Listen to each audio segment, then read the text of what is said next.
The server room is silent until it isn't. And by then, it might be too late to save the hardware. You need a way to see the disaster before it happens, or at least while it is happening. That is where the heavy hitter known as Grafana enters the room.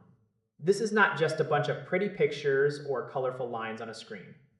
Think of it as the flight deck of a massive jet, or the dashboard of a high-performance car.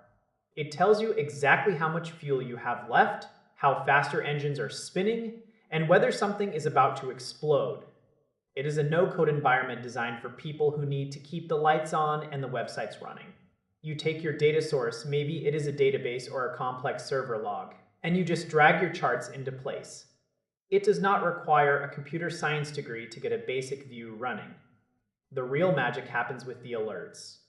If a website goes down or a processor starts running too hot, it does not wait for you to check the screen.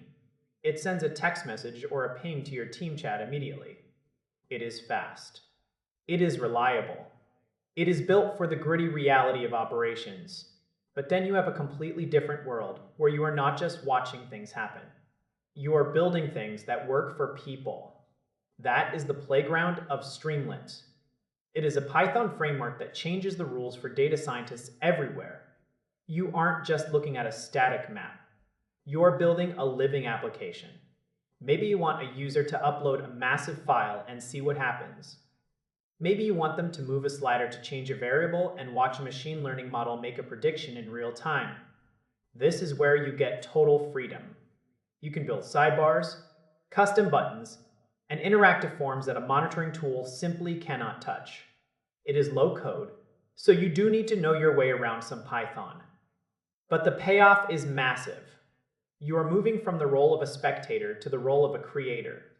One tool is about survival and stability. The other is about innovation and exploration.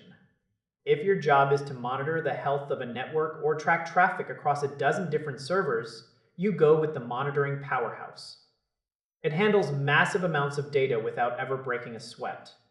It is built for the long haul and the high pressure of live systems. But if you need to share a project or build a custom tool that actually reacts to user input, the Python framework is your best friend. It transforms raw code into a functional piece of software that anyone can use. One is for watching the world. The other is for changing it. You have to decide if you are the pilot keeping the plane in the air or the engineer designing a new way to fly. Both are essential, but they serve two very different masters in the world of data technology. One keeps the lights on, while the other illuminates new ideas. It all comes down to what you are trying to build today. If you need it to be bulletproof and automated, you know where to go. If you need it to be interactive and experimental, your path is clear. Use the right tool for the right mission, and the results will speak for themselves. This is about making data work for you rather than you working for the data. Choose wisely and build something great.